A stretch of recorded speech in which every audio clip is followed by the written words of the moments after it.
Hello दोस्तों, लाटक academy में आपका स्वागत है। आइए सवाल को देखते हैं। तो पहला सवाल देखिए क्या दिया है। एक मिश्रण में मिट्टी और बजरी का अनुपात 11:8 है, जबकि बजरी और सीमेंट का अनुपात 6:7 है। मिश्रण में मिट्टी और सीमेंट का अनुपात कितना है, यह हमको पूछ रहा है। तो सबसे पहले यहाँ पे देखिए लिखते हैं मिट्टी क्या है, मिट्टी और बजरी। यह अनुपात हमको दिया है, कितना है, तो ये है 11:8, ये दिया हुआ है। अब फिर बोल रहा है बजरी और सीमेंट, बजरी और सीमेंट का अनुपात हमको दिया है। यह अनुपात कितना है बजरी और सीमेंट का, तो देखिए ये दिया है 6:7, ठीक है। और हमसे सवाल में पूछ रहा है मिट्टी और सीमेंट का अनुपात क्या होगा। तो सबसे पहले क्या करेंगे, जब भी अनुपात ऐसे टर्म में आए, ठीक है, जब यहाँ पे दोनों कॉमन आता है क्या करते हैं, तो ये वाला से इधर जितना भी संख्या होता है क्या करते हैं, इसको गुना करते जाना है हमको, और ये वाला को इससे गुना करना है।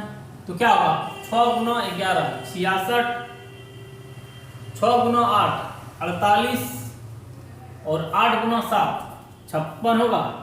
लिख दिए, यह अनुपात निकल गया मेरा किसका, तो ये मिट्टी बजरी सीमेंट का हो गया। और हमसे सवाल में पूछ रहा है मिट्टी और सीमेंट का अनुपात, यही है, ठीक है। अब देखिए इसको कटाते हैं, तो ये क्या होगा, 2 से कटेगा ये 33, और ये 2 से कटेगा कितना 28। तो मेरा अनुपात कितना हो जाएगा 33:28, किसका, तो मिट्टी और सीमेंट का, ठीक है। अधिक आगे देखिए अगले सवाल को देखते हैं, ठीक है।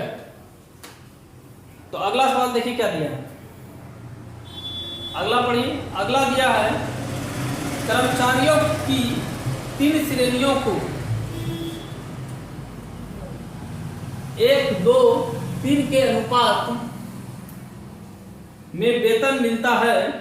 यदि इन्हें क्रमशः 5%, 10%, 15% के वेतन वृद्धि मिले तो उनके वेतन का नया अनुपात क्या होगा, ये हमसे पूछ रहा है। तो देखिए ये जो वेतन मिलता है 2, 3, 1, 2 और 3 के अनुपात में वेतन मिलता है। अब क्या बोलता है, क्या क्रमशः पहले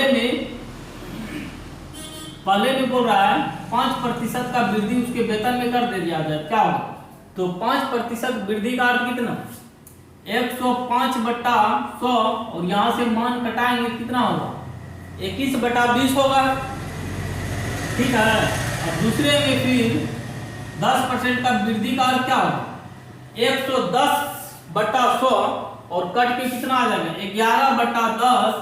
फिर 15% वृद्धि का अर्थ क्या होगा, 15% वृद्धि का अर्थ क्या होगा 115/100, तो कटने पे मान कितना आएगा मेरा 23/20 आएगा। आइए अब सवाल को फिर देख रहे हैं। एक है, पहले उसका वेतन 1 था, अब कितना वृद्धि कर जा रहा है, तो अब वृद्धि कर रहा है मेरा 21/20 वृद्धि कर रहा है। तो इसको गुना कर देते हैं 21/20 से, ठीक है। अब फिर वेतन दूसरा का कितना 2, उसमें कितना का वृद्धि हो रहा है 11/10 का वृद्धि हो रहा है, तो गुना कर देते हैं 11/10 से। फिर तीसरे में क्या हो रहा है 15% का वृद्धि, 15% वृद्धि का अर्थ कितना हुआ 23/20, ठीक है।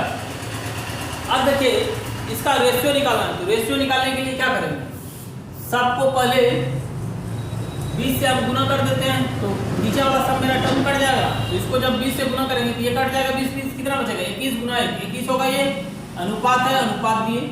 फिर यहाँ पे जब 20 होगा तो ये मेरा 2 बार में कट जाएगा, तो नीचे खत्म हो जाएगा 10, तो कितना होगा 2 × 11, ठीक है 22। और फिर यहाँ पे जब 10 से कटा होगा ये, तो फिर 2 आया होगा, तो कितना होगा 22 × 2 फिर होगा, तो 44 हो जाएगा। फिर क्या होगा यहाँ पे ये 20 से कट जाएगा, ये 20, तो कितना बचेगा 23 × 3, तो 23 × 3 कितना होगा 69, ठीक है। तो ये मेरा नया इसका वेतन का अनुपात मेरा आ जाएगा।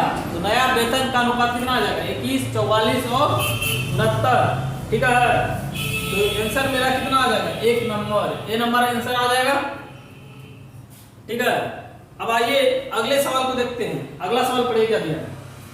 मेरे खर्च और बचत के बीच का अनुपात दिया हुआ है कितना है 3:4 है। यदि वह अनुपात 4:3 करना हो तब खर्च में कितना प्रतिशत वृद्धि करनी होगी, ये हमसे पूछा है। पहले उसके खर्च और बचत का अनुपात दिया हुआ है, ये खर्च है और ये क्या है बचत का अनुपात दिया है। अब बोलता है उसका अनुपात खर्च और बचत का क्या हो जाता है 4:3 हो जाता है। तो देखिए यहां से बोल रहा है कि उसके खर्च में कितना का वृद्धि हो रहा है, तो कितना का वृद्धि हो रहा है 3 से 4 हो रहा है, 1 का वृद्धि, और 3 से हो रहा है तो बटे 3, और प्रतिशत निकालना है तो गुना 100। तो ये 100/3 हो गया, मतलब इसको जब भाग दिए कितना होगा 33 होल 1/3 आ जाएगा मेरा, और 33 होल 1/3 को फिर 33.33 भी लिख सकते हैं। तो आंसर मेरा 33.33 आ जाएगा। ऑप्शन मेरा डी नंबर हो जाएगा। आइए अगले सवाल को देखते हैं। अगला सवाल पढ़िए क्या दिया। किन्हीं दो स्टेशनों के बीच प्रथम और द्वितीय श्रेणी के किरायों का अनुपात दिया है। प्रथम श्रेणी और द्वितीय श्रेणी के किराया का अनुपात दिया है तथा प्रथम और द्वितीय श्रेणी में यात्रा करने वाले यात्रियों की संख्या दिया हुआ है 1:40। यदि कुल 11,000 रुपए किराए के रूप में एकत्रित हुए तो प्रथम श्रेणी के यात्रियों से एकत्रित किराया की राशि कितना है, यह हमसे पूछा है। तो देखिए, तो सबसे पहले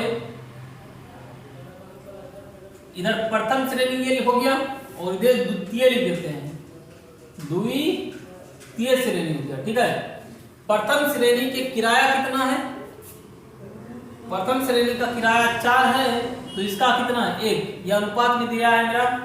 ठीक है, किराया और फिर यात्रियों की संख्या दिया है, यात्री का संख्या, यात्री का संख्या दिया है मेरा कितना, तो ये दिया है 1:40 दिया है। तो देखिए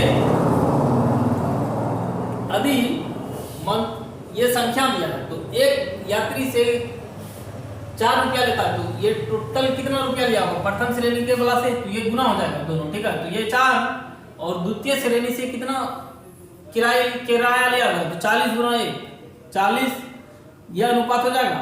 यहां से ये कट रहा है तो इसको काट देते हैं, कितना होगा ये 1:10 हो जाएगा। ठीक है, अब देखिए ये कितना किराया टोटल हो रहा है, तो 10 + 1 11 यूनिट टोटल हो रहा है। और क्वेश्चन में हमको दिया है कि टोटल किराया कितना एकत्र होता है, तो 11,000 होता है, तो 1 यूनिट का मान कितना 1,000। ठीक है, और हमसे क्या पूछा है क्या प्रथम श्रेणी से कुल कितना किराया एकत्रित होता है, तो कितना यूनिट देख रहे हैं 1 यूनिट, और ये 1 यूनिट का मान कितना 1,000, तो ये मेरा क्या होगा 1,000 आंसर हो जाएगा। ठीक है, यदि वीडियो पसंद हो तो वीडियो को लाइक करें और सब्सक्राइब करना ना भूलें।